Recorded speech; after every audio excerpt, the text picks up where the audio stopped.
This episode of the Cinema Psycho Show is sponsored by Manscaped. Get 20% off and free shipping with the code CINEMA20 at manscaped.com. That's 20% off plus free shipping with the code CINEMA20 at manscaped.com.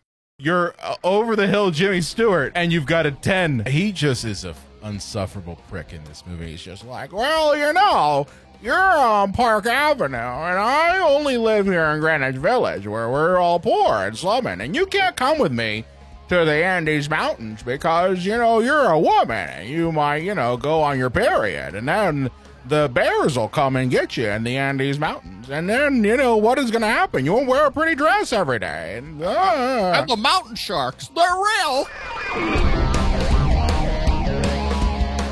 Welcome to the Cinema Psycho Show, the madhouse for film freaks and film fans of all types. I'm your host, Brian Coddington, my fellow co-host and filmmaker, John Woolscroft. He may have won the national championship beating UCLA, but OJ just lost the game against life. Wow. You went there right off the bat. I mean, he's a murderer. It's okay. It is a murderer. Yeah. He is.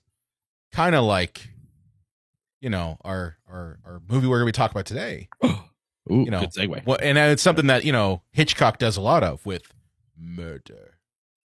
He does seem to have a fetish for blondes and death.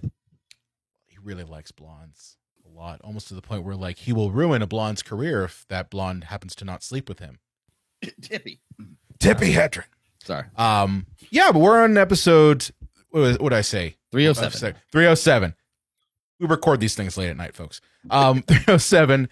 And this week we are kicking off a series of reviews on the work of one Alfred Hitchcock. And this week is none other than the Jimmy Stewart classic, not he didn't do North by Northwest. The Jimmy Stewart classic, not, one of those Christmas ones. It's Rear Window. Yes, the story about a man staring out the window for 2.5 hours. You do make it sound so boring, but I do find it quite interesting. It is quite interesting. Just to be, I'm being silly, yeah, but it's a very interesting movie. It's one that I think if you go into the movie being cerebral and all, you'll be like, oh, I appreciate this. And one movie we will not be talking about during our Hitchcock month here is Psycho. And if you're thinking, hey guys, what's the deal? That's like possibly his greatest movie of all time. I agree with you, but just go back in our back catalog to episode 150, and we'll talk about all the goddamn Psycho movies for you, and a little bit of the TV show. We did. It was pretty. It wasn't bad, but like when we were talking about all the sequels to Psycho, that's when it was like, the TV show is not bad though. I still have to finish. That's on my list of programs to watch. You ever do that, John? Where like you start a program and then, you know, you somehow lose interest or something happens and you're like, oh, I need to go back and finish the season for it. Like I never finished Heroes. Remember that show Heroes? Well, I mean, it was canceled before it ended though, wasn't it? It's true. It was canceled before it ended, but like Heroes, Psycho, I never finished those series. Psycho I actually did enjoy, but I never finished it. I think I never got to the part where like he killed Norma Bates. So. Brian, not only has that happened to me, but it's happened to me with Bates Motel. I'm right there with you. I think I'm like a few. Well, that's what I'm talking about. I meant the series is Bates right. Motel. That's what I mean. Yeah, that was the series. But yeah, it's the same thing. I never finished it. I don't know why. But Rear Window, I gotta tell you, and this is going to be shocking to our film aficionados who listen to our podcast. You 5 of you. But this was the first time that I saw Rear Window. For reals? For reals. Oh, so please tell me, like you did every single time I see it, but obviously mostly the first time. I know there's a heat wave, but every motherfucker keeps their windows open. Yeah, that doesn't make any fucking sense at all. I guess like you don't want the blinds down or the windows down because it's so damn hot outside, but it seems like a flimsy excuse that not a single person has their blinds drawn. I gotta imagine this. Like, if it's 90 fucking degrees outside, does opening the window really help? At all? When you don't got central air back in the day, you gotta take what I you can don't take. believe that they didn't have. I mean, you're telling me none of these motherfuckers had a window unit Back then? I don't know. Come on, this isn't so far back that we're still dealing with the ice block man who comes around. You remember those? Ariel was seeing those like in the 20s, like some guy who just brings you their ice in the giant cartoonish tongs, and oh, here's your ice for the summer, folks, and My just mom drops has an it ice in. box. No. Yeah, I don't know, but I'm just saying, like, I don't think they're still doing that for AC. The ice block man. The ice block man's coming, gonna give us. This is still the 50s, right? Like they still have modern amenities. Like, well, you have the ice block in the summer, Brian, and then in the winter you sleep inside the body of a transient.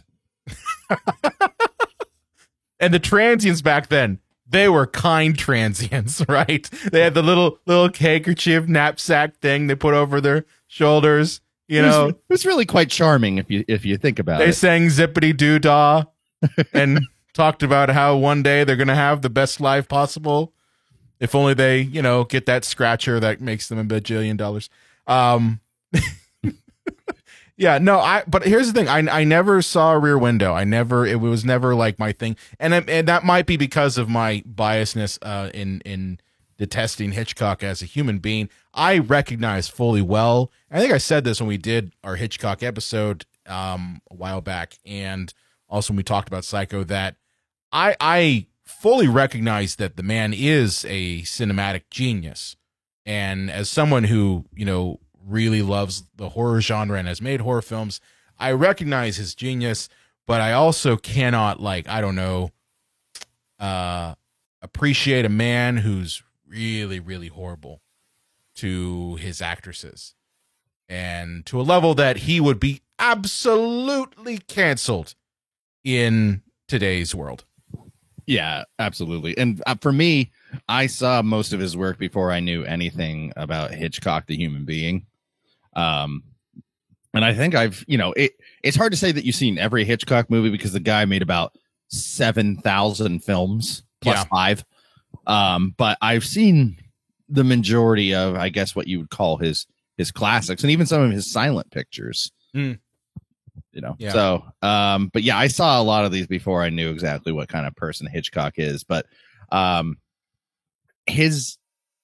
he is as a person, I feel that, like, there's a term called death of the author, where you look at the work in and of itself and kind of try to ignore all of the problems of the filmmaker and just critique the work, which is easier said than done. But, I think that's the approach that we're going to be mostly taking, in terms of we're going to be breaking down the film, not Alfred Hitchcock, the man, because we could do a whole episode on Alfred Hitchcock Scumbag. Well, I think we did do an episode on Alfred Hitchcock Scumbag. And maybe. I don't know. We kind of. And there's 2 films about Alfred Hitchcock that it's like, if you want to watch a double feature, it's fascinating to watch 2 different filmmakers, different approaches on how they portray a human being. One of them, and I'm forgetting the titles of them, but one is about the making of Psycho with Alfred Hitchcock, that puts Alfred on a pedestal, makes him out to be like this quirky, cinematic genius. It's very lighthearted in tone. And then there is one about him making The Birds, which shows him as a ruthless tyrant piece of shit. And just in 2 different approaches, talking about the same person and how they completely have different ways of handling that. I do recommend watching those 2 movies back to back and just see how 2 different filmmakers can approach how you portray somebody in completely polar opposite ways. I think I've seen both of those, and I agree. They're very interesting takes on the same man, and you got to ask yourself the question, like, which version of Alfred in these movies is the real one? And I tend to go with that neither of them are really him, that he's somewhere in the middle. You talk to people like Tippi Hedren, you look at the treatment of her that she's kind of outlined in her biography, and has been well known, that Alfred was a horrible human being to her just because she wouldn't sleep with him. and treated her like shit on The Birds. But then you also look at, like, you know, Janet Leigh, I don't think has ever said that Alfred was, you know, a scumbag towards her either. So like it's a mixed bag, and he's a complicated person. And you couple that with the fact that the man is absolutely a genius when it comes to invoking terror and ratcheting up tension in his film. So he's the epitome of, does the man matter compared to the artwork type thing, right? Like, he's the epitome of that. Him and like Woody Allen. Yeah.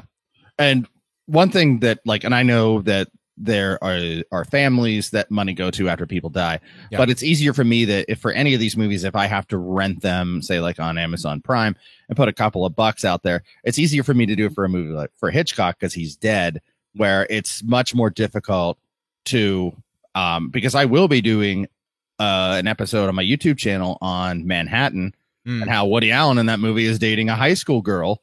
And basically, no one wants to talk about that. No one wants to talk about that. Basically, my first line is going to be, hey, you can't say you didn't warn us, but I really hope that I can find a version of it for free, because I don't want to put a fucking dime into Woody Allen's pocket. Yeah, I agree. I don't want to give that piece of shit any money. That's why I'm glad I own Chinatown. I'll never give Rome. I adore that movie. I love it to death. It's a great film. But because I own it, I'll never have to be in a situation where I'm giving any money to Roman Polanski. Nah, he's a piece of shit too. Yeah. Hollywood's full of them. Yeah. Hollywood's full of them. And sometimes they die, just like OJ. So yeah. The juice is not loose. Not loose anymore. Yeah. So anyway, this is going to be that type of episode. Want to give a little synopsis for those who have never seen Rear Window. I'm not talking about the Christopher Reeve remake that happened in the 90s. Oh, that made for TV movie. Yeah. When I was looking for Rear Window, like to rent it, that was kept coming up. And I'm like, I don't think this is the one that I want. Ryan, they got to recoup those costs. I got to recoup the cost somehow. Please give us $3.99. They're just giving away at this point. So here's the synopsis for Rear Window. A wheelchair-bound photographer spies on his neighbors from his Greenwich Village courtyard apartment window, and despite the skepticism of his fashion model girlfriend, becomes convinced one of them has committed a murder. Dun, dun, dun, dun, dun. And I think that's the whole premise of this movie is fascinating to me, because we're essentially complicit in a creepy person's behavior. Mm-hmm. It's like he should be minding his own business and not being a voyeur. And it's weird. The only reason that he is our hero is because he just happened to be right. You're right. But I mean, if you take into consideration all the other people that he's watching too, which are kind of, I don't know if the word monoliths, but they're all variations. They're stereotypes. Well, but they're all variations of his insecurities in different ways. Oh, absolutely. Yes. Is that like it? Even though he was watching his one neighbor because he thought he killed somebody, he's watching all his other neighbors, including Miss Torso, like changing. Oh my God, he's literally like jacking it visually to her every time. And you, this is the thing. I said a minute ago, you don't know if Alfred Hitchcock really is a piece of shit or not. No. Just watch his eye, because let's be honest here. That's Alfred's eye. Okay. He's a photographer in the movie, and that aperture was wide open. Oh, yeah. So it's like, one, he's telling this woman, yeah, show your ass. And two, I'm going to focus on you at all times. Like the first 5 seconds of this, you get this woman's ass as she's bending down. So like, yeah, this is totally, that male gaze staring right at her. And it's Alfred Hitchcock being the voyeur, as well as making us the voyeur as well. I feel like we become the voyeur along with Jimmy Stewart in this movie. Oh, yeah. And I want to get to that in 1 second, but I do want to go back that. It's fascinating when this movie came out, because women in this movie are either doubting girlfriends to somebody that doesn't treat them right. They are sex objects, or they are women who are sad because they don't have a man in their life. That's the representation we get of women, or healthcare workers. Again, a mommy figure. These are the only women we get in this movie. But I think that the fact that we really only get the point of view from Jimmy Stewart, and we never leave that apartment except for when we are able to look out the window when the shot's reversed.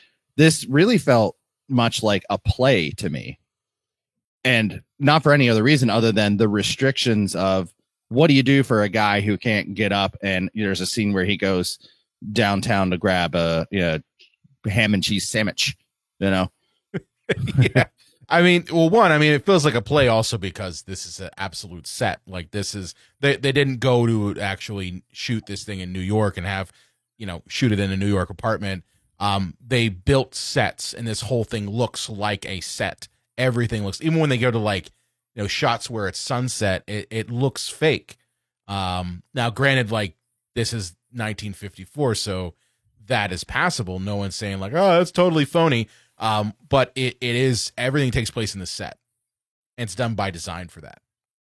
Yeah, mostly, but I do think that there's also a lot of people were just a lot more forgiving of sets in 1954 than they would be today. I also think though, and this is one thing that I noticed while watching this, again, this is the first time I saw it, but I think that Hitchcock did that one because it's how you're going to be able to show everybody in with this whole voyeuristic thing. But also time, one thing I noticed was that he sets up frames within frames. You know what I mean? Mm-hmm. There are scenes in this movie where you've got the action happening in one window and then the action happening outside the door on the other window. And we, again, the audience can see all this because it's mini frames within a much larger frame. And that you can only get with a set. And there's something to be really said, to praise the cinematographer of this movie, because there is a scene later in the movie where Princess of what is it, Monaco? It's Monaco. Grace Kelly. Yes, Grace Kelly. Our heroine is sneaking into the suspected killer's house, and you do see him come home, and it's a wider shot. And even though you can see people in their other apartments, the way that they light it and the way that they do their production design and art direction, you are only looking at that scene, not just because of the tension, but they've pulled your eye to that. And that's just good art direction, good cinematography, good production design. Good cinematography, even though he is a creep. So, well, I mean, do you really think that that fat bald oaf got up on his ass and set up one light? No, he's like, "Good evening, good evening. That do was all a good the work." No, good evening. That was a good shot. I'm gonna go to my trailer and jam one out to Miss Torso. Yeah. So before we get into the meat and potatoes of this movie, continuing kind of this trend of trying to appease you, the audience, with things that are cool. I do have some reviews, but I purposefully chose ones that were particularly bad or just not sure what the hell's going on. All right. So this first one, I'm not sure which one this is. I kind of loaded them up. I have 4 of these. So let's jump to this first one here. So this first one says, "Wish I could condemn the immorality of the characters in this film, but I also watch my neighbors through my window." Okay, somebody called the cops on that bitch. Yeah, I think that's an admission of a crime right there. Did we just break a case here? So whoever let's see here, Annie Kendion on Letterboxd, you might have the cops come in to talk to you. Yeah. You just might. All right, let's go to review number 2 here. What do we got? Half a star. Murder mystery, but the director forgot to write in the murder. Wow. I've never seen somebody so spectacularly miss the point of a movie. That would be like John didn't know any of these, by the way. I gotta mention this to our folks. So I picked these out well before I did this, right before we were about to record. John doesn't know any of these reviews he comes in completely cold. So like seeing your reaction and go like, wow, what a fucking idiot. Yeah. It'd be like a half star for Wizard of Oz. Why did it spend so much time in Oz and not just Dorothy doing her chores in Kansas? Stupid. The whole point, Mr. Reviewer, is that we don't know if he did it or not, and we don't know if our lead protagonist is a bad person that's getting cabin fever and making shit up in his head. That's the whole point of the tension of the movie. God bless you, sir. You missed the point. You missed the train.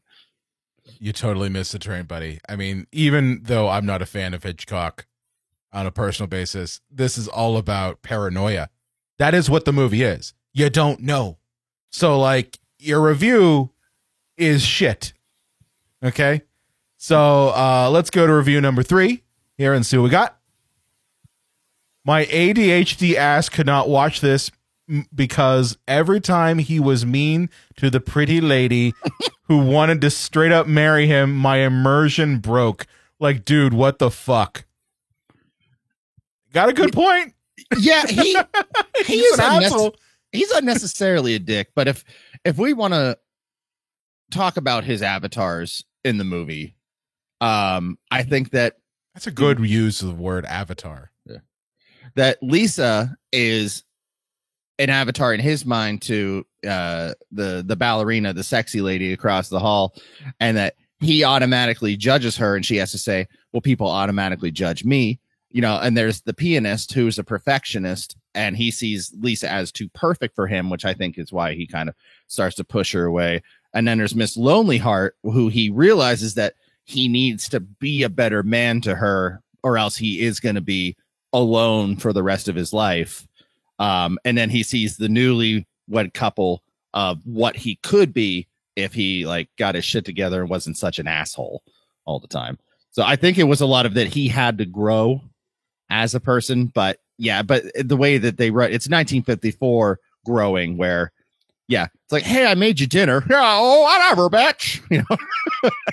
Like, yeah, he just is a unsufferable prick in this movie. He's just like, well, you know, you're on Park Avenue, and I only live here in Greenwich Village, where we're all poor and slumming, and you can't come with me to the Andes Mountains because, you know, you're a woman, and you might, you know, go on your period, and then the bears will come and get you in the Andes Mountains, and then, you know, what is going to happen? You won't wear a pretty dress every day. And the mountain sharks, they're real.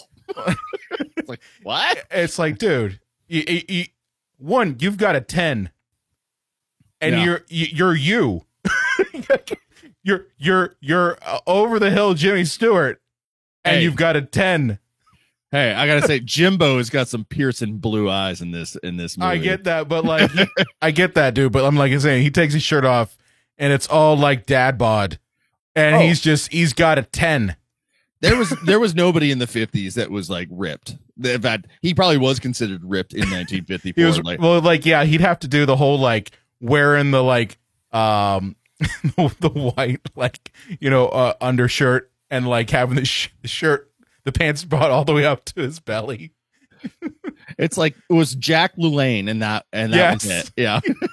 Jack LaLanne was like, oh wow, that man's got puffy muscles, but hey, they're muscles. But you even look at like Gorgeous George and wrestlers that like my dad grew up watching when he was a little kid. Like they were like big, but in the sense of just being kind of burly. Like they weren't muscular. They ate a lot of meat. Yeah, a lot of meat. A lot of meat, a lot of cheese. But I just find it hilarious. I'm like, dude, you don't want to marry her. She's a fashion model who's rich as all hell. She's 10, and you're you. And she fucking cooks for you, dude. She cooks for you. You treat her like shit, and she still comes back. It's like, what the fuck is the matter with you? You're a sociopath. See, I thought it would be actually more interesting if they had asked me at the age of -31 to take a pass on this script. I think it would be more interesting if he was a writer than a photographer. Because I think that would give him more of a reason to watch his neighbors, because he's looking for that next great like spark of an idea. more than being a photographer. But I mean, I guess you can understand that as a photographer, you're always looking for some type of image, whatever it may be. So, yeah. But I think a writer might have been a more interesting. Well, the thing though is I understood why they made him a photographer, because one, it fits with, the looking thing, like looking through the lens and capturing life through the lens. But also, if you look at the fact that he's running into, in what universe would a writer, run into a fashion model? Yeah. So it makes sense for his character, who's a photographer who interacts with people like fashion models, that sets the stage for it. So I understood why, but I'm like, eh. But also, him being a photographer, when his leg is broken, he can't be. I mean, he could, but in the 1950s, they're probably like, you can't work. Let's be honest here. They weren't exactly, helping the handicapped, were they? No. They were that he would have to go downstairs. No ramps at all. Yeah, but no. Well, could we call him handicapable? What are you, a communist? So I got one more review here. Okay, let's just take a look at this one. What starts out as a cautionary tale about the dangers of voyeurism and surveillance flips to confirm that such grassing behavior is not only correct, but is also a responsible way of looking at your neighbors. This is from colesmithy.com. He's not wrong. Yeah, I mean, he's not wrong. It reminds me of that episode of South Park where Cartman just assumes that like the Muslim family that moves in are terrorists, but then he accidentally ends up saving the day, and he's trying to convince Kyle that therefore his behavior is justified because he saved the day. And Kyle's like, no, you still are a piece of shit. Yeah. Even if you did save the day. Yeah, he's not wrong. I mean, this movie basically says, like, spy on your fucking neighbors, you might prevent a murder. Yeah. Right? Don't trust your neighbors. Which, it's funny. It's funny, like, a minute ago you said, like, oh, you'll be a communist. This movie came out at a time when Red Scare was a real thing. Yeah, make sure you're keeping an eye on your neighbors. Or this is the 50s here. Yeah. Early 50s. So there's probably undertones of that, and why this movie was popular was because of, I mean, I know the 50s, the early 50s is when the Red Scare was really going crazy. But like, I think there is something to that, that we're coming off the heels, or we're in the thick of the McCarthy hearings, and, your neighbor could be a communist and could be a terrorist who's going to kill America. So it's like, well, this is a microcosm of it. Interesting take. Yeah. But with that said, let's move on and talk a little bit about Hitchcock's style in this movie. Because this style it's something that if you are not, if you're not used to his style, and you're used to more contemporary films, you might find this really boring, because there's a lot of just holding on a shot for a while or moving across the frame. Not a ton of crazy cuts. Yeah. And I mean, again, I feel that Jimmy Stewart is, the way that the movie's shot and the way that Hitchcock presents us is that we become Jimmy Stewart. We are the voyeur as much as him. And if he can't really move, then we're not really going to move. We're not going to see any sweeping 360 shots here. And the way that he frames a lot of this is that it's usually the camera's next to Jimmy Stewart. We don't ever get a POV shot, because that would be tacky, but it's usually right over his shoulder. One of the only times that we ever break from Jimmy's point of view is when his cop buddy comes over, and his cop buddy's like, hey, maybe you're insane. And all of a sudden, he does basically call him insane. And the middle of the frame is the cop buddy. Now he's the focus, and he's standing. So he's taking up more of the frame. And when he goes to leave, the camera, for one of the first times ever, follows to the other side of the apartment and follows him leaving. And that is a genius way to use your camera to tell, or to put doubt in the audience's mind on an unconscious level, because all of a sudden, for the first time, we broke away from Jimmy and heard somebody else's point of view, and we followed that message until they left. Great take on that. Really good take on that. Middle of this movie shows a lot of doubt, but I want to go back a bit to the beginning, because one of the things, and I always point this out in film classes that I've taught about ways of showing everything about a character without saying a fucking word.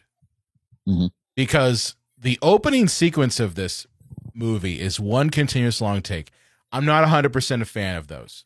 I'll be the first to say this. I think in modern times, it's over fucking done. You know, almost like slow motion. You know, Orson Welles did it. Let's move on. Yeah. We have Charlton Heston as a Mexican trying to find a chocolate soda, whatever the fuck that is. Chocolate soda. Yeah.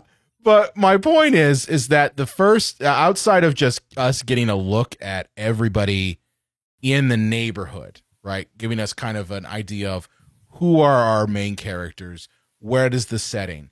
That first shot is one continuous take that goes into Jeffrey's house and actually shows us everything we need to know about Jeffries in one take without ever saying a damn word.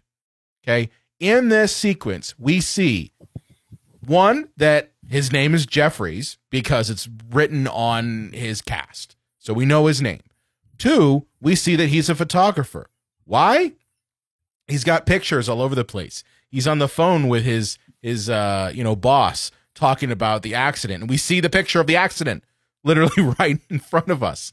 Okay. The camera then moves over and we see his awards that he's won. So we know that he's a well-accomplished photographer. He's not some, fly-by-night photographer. On top of that, we see the man has stacks and stacks of magazines featuring his girlfriend. Okay. When we don't know necessarily that's his girlfriend, but here's the other thing too. We see the negative that's framed. Why would a man frame the negative of a fashion model? So, and then of course it comes back and wraps around and we see Jeffries' face. So in literally one shot, we're given everything we need to know about this character. And you just don't see that anymore.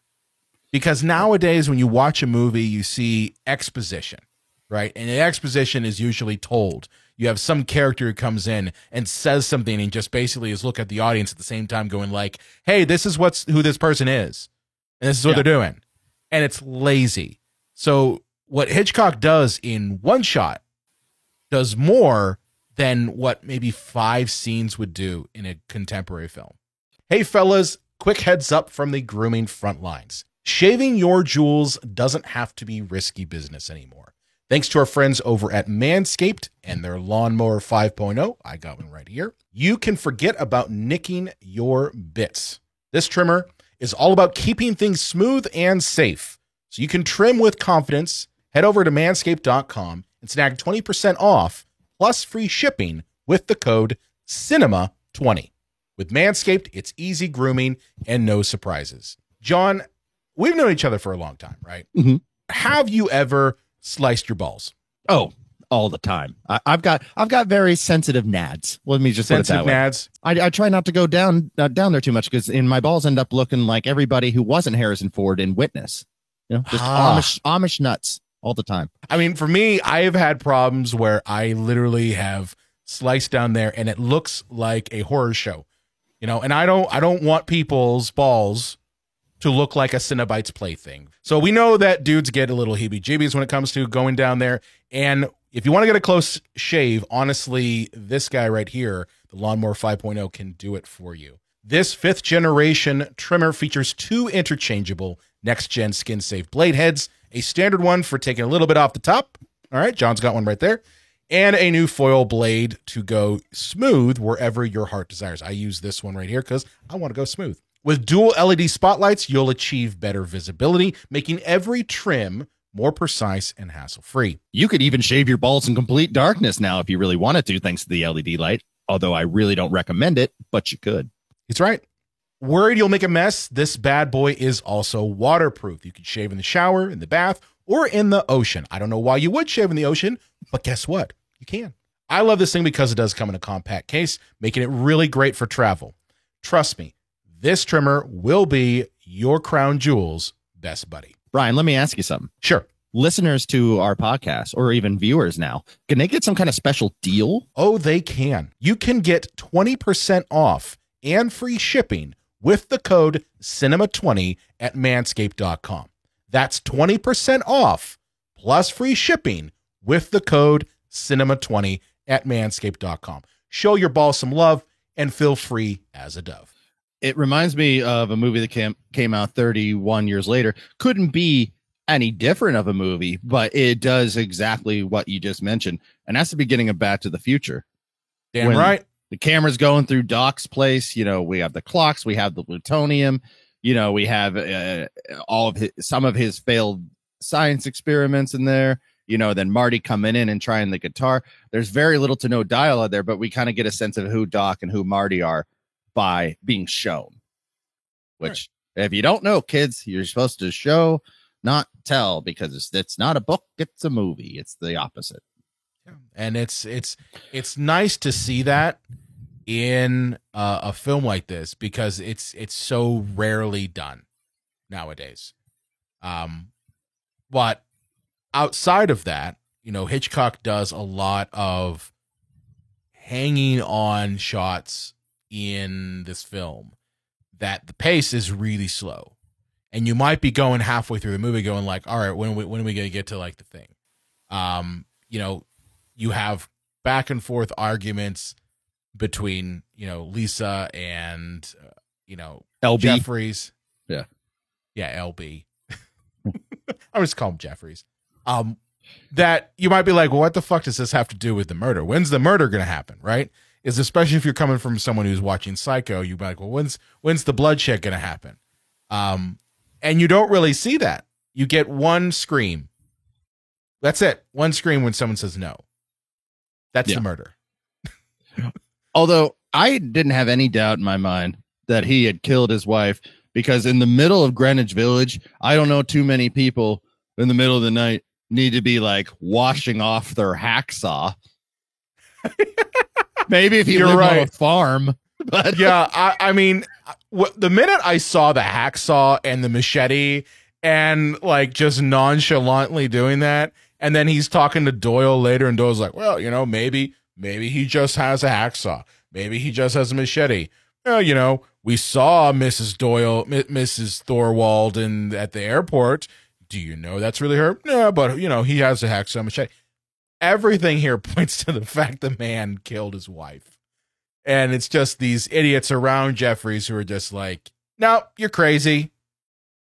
And yeah, and I mean, there are, I mean, it's kind of telegraphed in a way.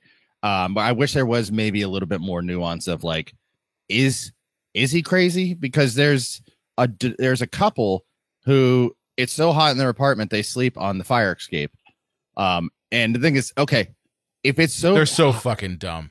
If it's so hot out that you sleep on the fire escape, why are you in wool pajamas, asshole? Well, why are you in wool pajamas? And like, you know, it's the summer, right? So like, it's gonna rain.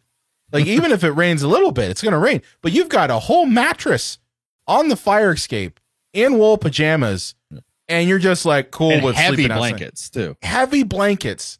Yeah, I don't get that. If you're sleeping with anything, it's just like a sheet. If it's in the middle of July or whatever it's supposed in the to middle of July, you're going naked. Yeah.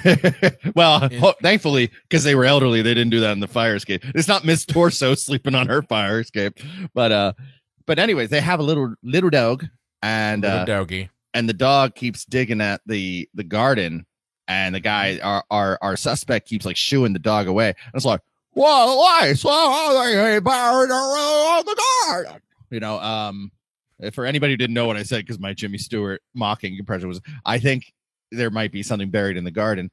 The dog ends up dead, And then the woman starts screaming because, of course, she's screaming. Her dog was just killed. And everybody turns their lights on because it's the middle of the night, except our suspect. He stays in complete darkness. And I'm like, yeah, because he killed the dog. I mean, like, this seems really telegraphed that he's the murderer.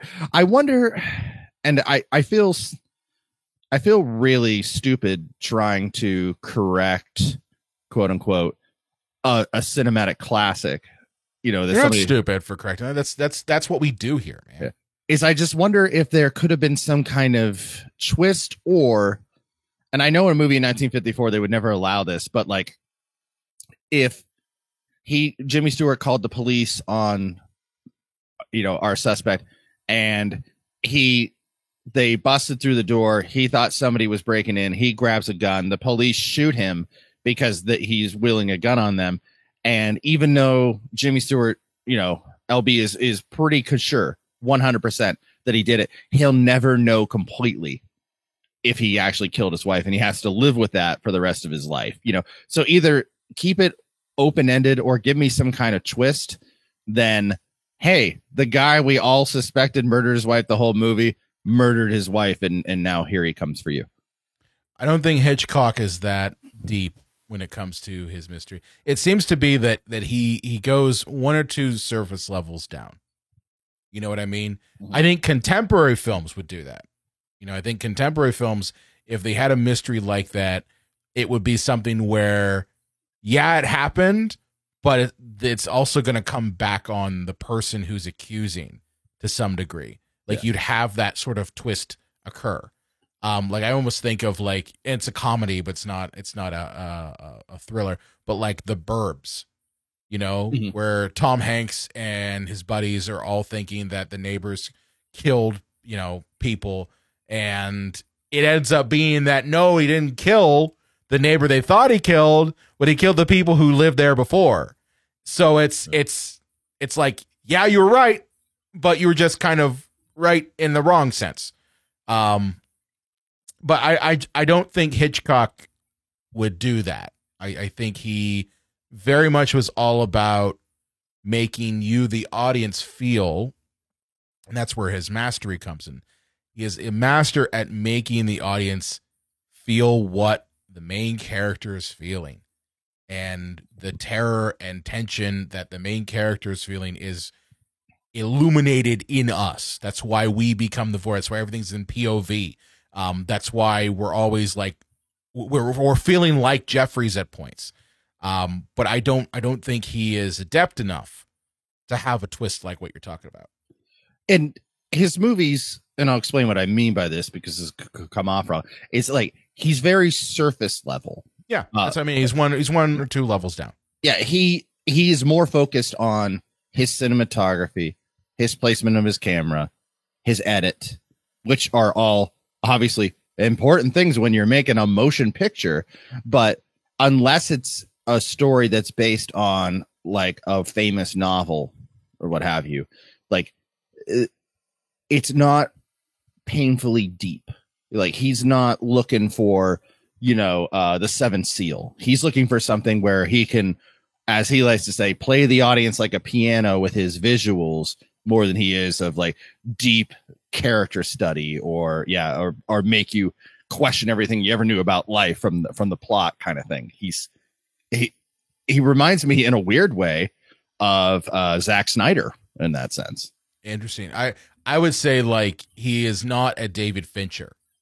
Like, where I think Fincher can go 3 or 4 levels down, like, Jesus Christ, you just want to talk about tension, watch the movie Seven, or even his take on Girl with the Dragon Tattoo. So, like, you're getting a lot of what Hitchcock does on a surface level in his movies, especially this one, in a more contemporary sense, where it does go way down there on subtext, but you're not really getting that in this. But I appreciate what he does, and I appreciate the pacing of this because it's supposed to feel long and drawn out because that's part of the paranoia, right?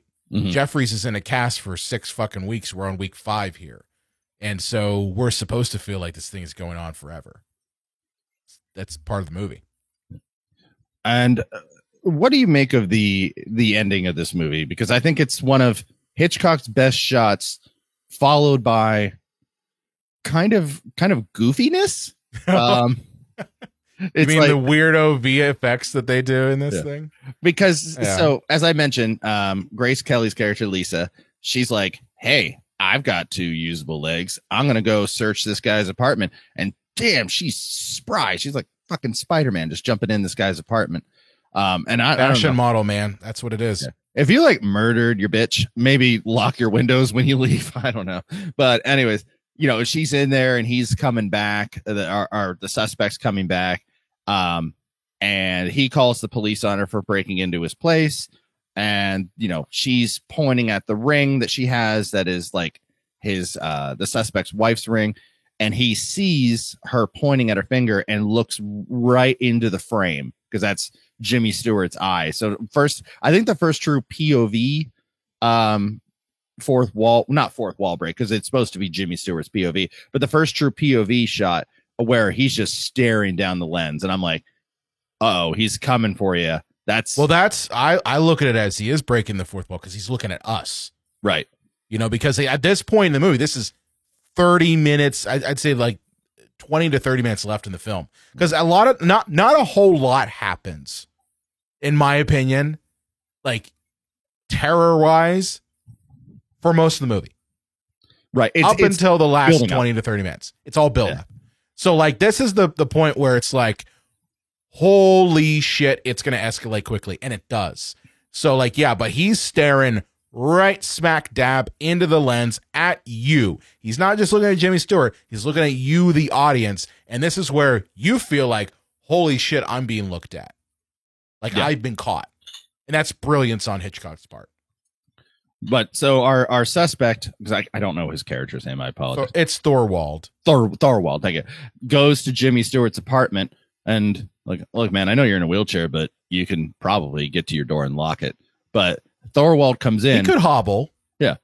And then LB goes full Kevin McAllister and just starts shooting off flash bulbs in his face. And Thorwald's just like, hey, knock it off. I didn't know what the fuck he was going to do with that. Like, what the hell is he going to do? First of all, he's using a flash that's literally the lightsaber prototype. Okay. It's the handle it's the lightsaber. He's got a lightsaber with the flashbulb thing. So yeah, he's flashing these off. I'm like, what are you expecting to do? What are you expecting to do? Hey, quit it. He's like, ow, that burns. And then he starts to kill you. Yeah. Frankensteining over to him. And it's like, I'll do another one. Oh, if only I ran out of flashbulbs. Yeah. And apparently the villain is all of a sudden Michael Myers because he's just walking and lumbering over to him.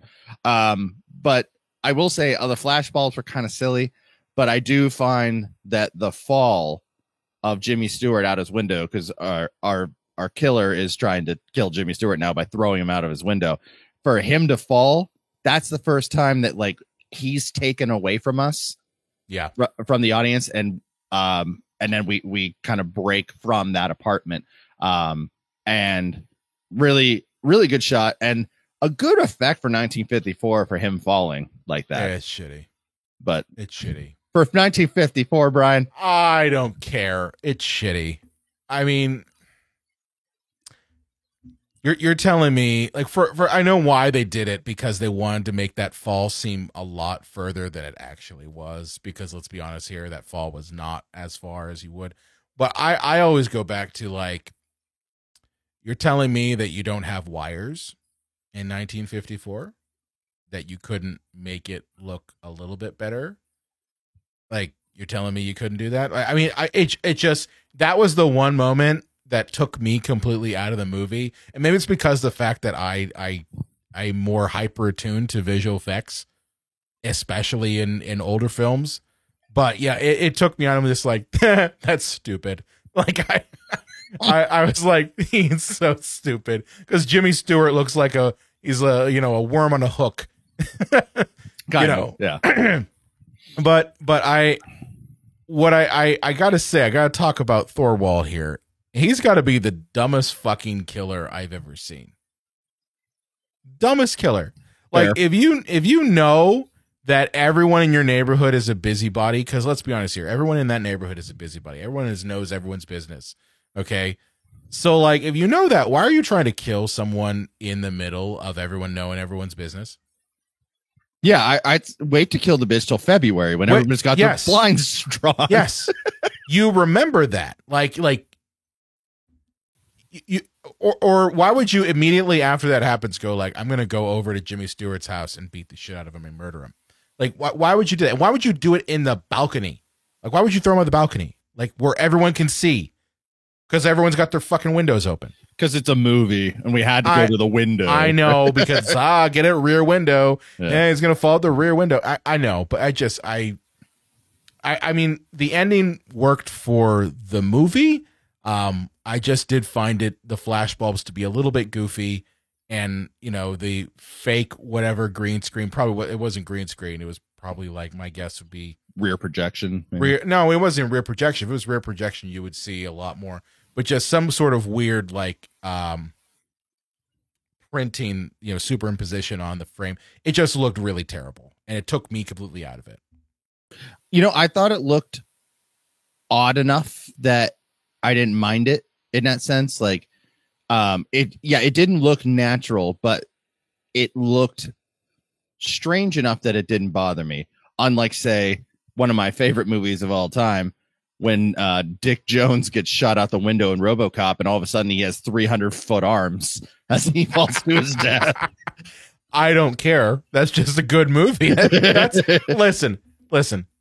You got a movie in RoboCop where a guy gets hit with toxic waste and he turns into a toxic waste mutant and explodes. He's the first Toxic Avenger. He's the first Toxic Avenger, and he explodes in 5 seconds.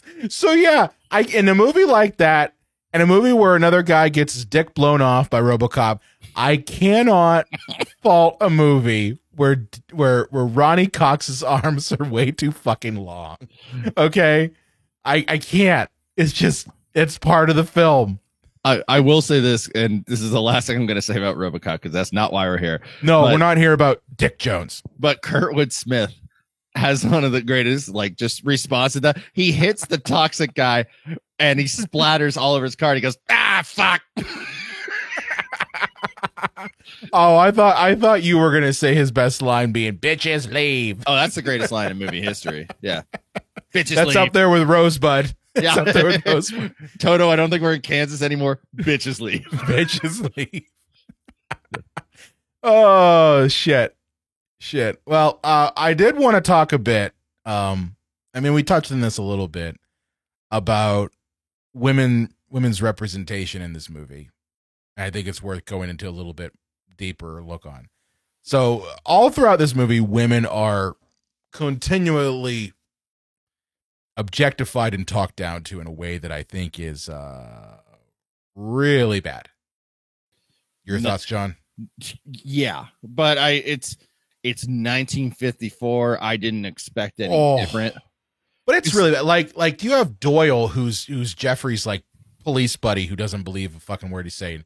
And like Lisa literally has like opinions and is expressing her opinion like, hey, you don't know if that woman that was at the airport or the train station, where the fuck they were at, is really the woman. And his response is, well, yes, women's intuition has never really solved a case. You keep that woman's intuition to yourself. Now, female. Now go bake a pie and bend over. Yeah. It's just like, I found it really off-putting. And I get that this is 1954. I get that this is a different time, but just like with her, it's that way. Like completely, everyone discounts Lisa's ability to do anything other than look pretty. Like the whole time, she's just objectified of, you just need to look pretty. Oh, and yeah. you could never do anything else other than look pretty. Back then, there was, I mean, not that there isn't still some people that believe this today. The idea that, like, if a woman's beautiful, A, she doesn't have to do anything else. And B, she can't possibly be smart or creative or have drive because, no, you're just beautiful. That's all I'm going to see you as. So, like, what, you have a doctorate? No, you don't, sugar tits. Look at you. You're beautiful. Yeah. doctorates are for ugly girls. You know, that type of archaic mentality. Yeah.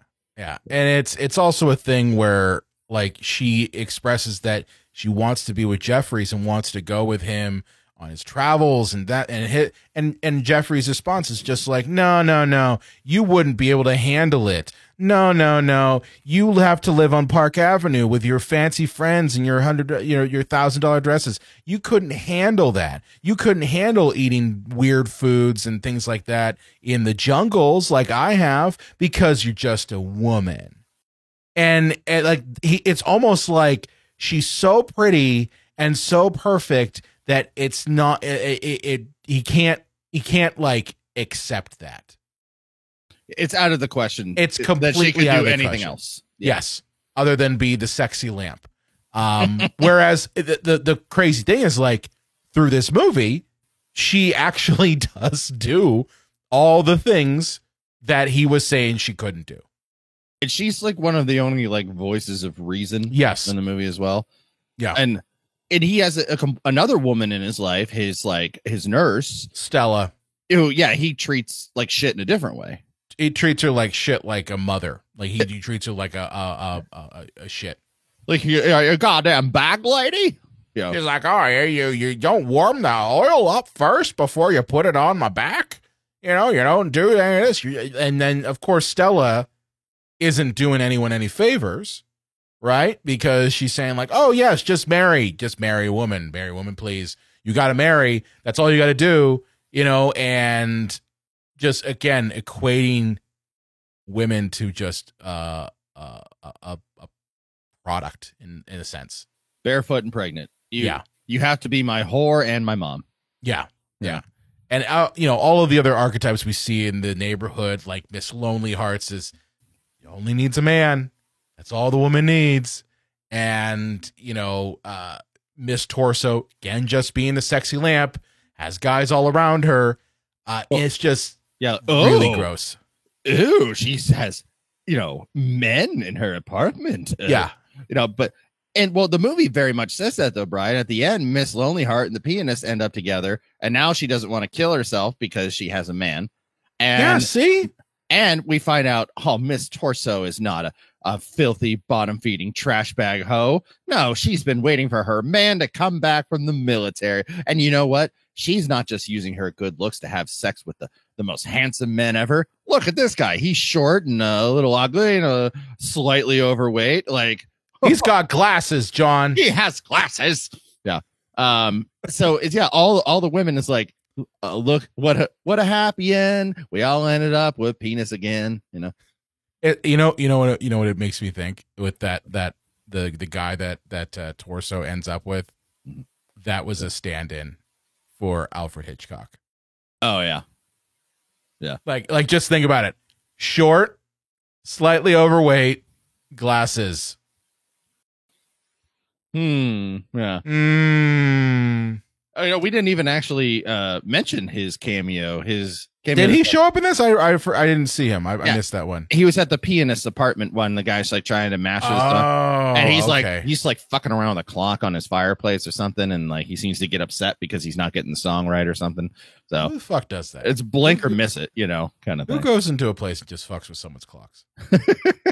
Alfred Hitchcock. Alfred Hitchcock does. Of course he does. But I think, I'm sorry, just real quick on that. Oh, go ahead. No, go ahead. I do think it was kind of smugly genius that he has been famously quoted as, I like to play my audience like a piano. And his cameo is in the apartment with the guy playing the piano. Interesting. Smug smart ass. He is a smug smart ass. Fucking asshole. So as we're wrapping up this episode here, I want to just get to kind of final thoughts. Do you think that modern horror and thriller films can learn some lessons from Rear Window? And what do you think some of those lessons might be, John? Yes, but I think it is all constructive. Like, that's maybe not the word I'm looking for. It's all in the devil's in the details. Like, you're not going to learn anything about plot, character development that isn't already known one way or another. And you're not going to find about interesting or thoughtful characters. But what if you study this movie though on a technical level? Look at where the camera is. Look at how things are framed. Look at how the POV is used. How do we use color and light and aesthetic to draw the eye? And how is he doing that? How is he manipulating you to look where you want to? On a technical level, I think that there is so much to be learned from this. But other than that, I don't think that there's anything on a narrative level that, sorry to say, that I don't think hasn't been done better elsewhere in the last 60, 70 years, or whatever it's been. That's an interesting take.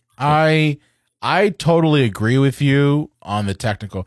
I do think there is something to be said on, how you build tension within a film and how you really can make the audience feel engaged.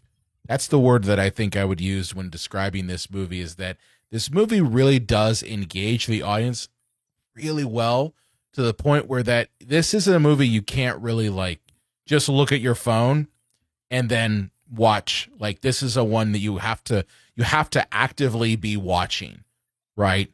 It's a movie that's made really well for a theater. Okay, this movie probably is not made really well for modern day streaming, because we all what do we do? Watching it on your cell phone? You're not even just watching on your cell phone, but how many times, John, do you watch a movie, but then you're also like checking, Instagram and whatever your social media app of the week. You're checking that while at the same time watching the movie, right? These things are drugs. Yeah. They are drugs. They are drugs, but necessary drugs, but drugs nonetheless. But my point is that if you go into it engaged, you will be locked in, and you will feel that paranoia that Hitchcock is trying to imbue on you, and through the character and through the cinematography.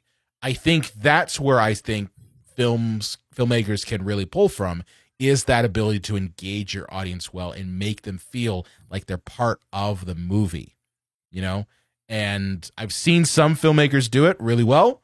Contemporary filmmakers have done it really well. But I've also seen some people kind of put this lesson on the wayside to make something that's a bit more faster, more flashier, and less more like a let the movie wash over you rather than make you engaged. Yeah, I agree with that. It reminds me of, just to piggyback on that for one last thought, is a movie that completely failed to ratchet up slow building tension for a oh shit moment at the end, was the god awful Paranormal Activity movie, where which one? The very first one. I don't know if I've seen any of the other ones after that, but because I watched it and I went, well, I'll never watch that crap again, and they made 34 more of them. But when that last jump shot of like the person flying through the bedroom comes in, and I was like, I sat here of 90 minutes of these two people whining for one jump scare, but in Rear Window, when that guy breaks the fourth wall and he's looking right down the camera lens, I'm like, Hitchcock earned this. Yes. Where with Paranormal Activity, I'm like, I wasted 90 minutes of my life for a boo. It's the same thing with Blair Witch. Like, that's why I never liked Blair Witch, is that it was all of, terrible camera work on top of that, just being annoying, loud screaming here and there, and you're just like, none of this is sucking me in, like, who put these sticks like this? Yeah, who put the sticks like that? No one cares. But it's that build up that, yes, you could say that it's slow, but it's not. It's slow on purpose. It's methodical, right? And there's no jump scares. There's no loud, crazy noises. There's the music in this movie. We don't really talk too much music. The music is all diegetic sound. Okay. It's all within the world. So like it's not really relying on loud risers and crazy sounds that are going to pop in to cue you in that, oh, scary shit's about to happen. It is all through the camera work. It's all through the edit, and it's all through, honestly, the feeling of paranoia that this does really well. Good talk. Yeah. John. With that said, John, where can they find you at on the internet? You know, I'm not even gonna say Twitter anymore because like that has just become a bastion for white supremacists, and I haven't deleted my account, but I'm really just not going to use it anymore. So I'd say Instagram and Facebook, and over at YouTube, I'm about halfway done with my Demolition Man edit, which is fun. I'll give you a little taste. The scene from Top Gun where Tom Cruise and his lady friend go to lie down in bed. I swapped their heads out for Walt Disney and Hitler. I won't give you the context, but that took me a long time to edit, so I hope you enjoy it. I was surprised you didn't call me and be like, hey, Brian, can you like motion track his face on this? No, see, like if you did it, it would be like too clean, too pure. It looked too good. I did too good of a job. I like that it looks a little shitty because I think it's funnier. Nice. Oh man. Well, great to hear, and I can't wait to see the Demolition Man. Now, for you all, if you want to follow us, do me a favor. I mentioned this last episode, but if you like this podcast, if you like what we talk about here, if you like movies, do me a favor and tell a friend. Share this episode, share our podcast with friends that are interested in movies. If you want to follow us, go to cinemapsychoshow.com/follow. We have all of our podcast links there. And of course, if you are on YouTube, you're watching this, do me a favor, hit that subscribe button, hit the follow button, hit the like, all that stuff. Follow the show so you never miss an episode. And we will, of course, see you next time. Cheers.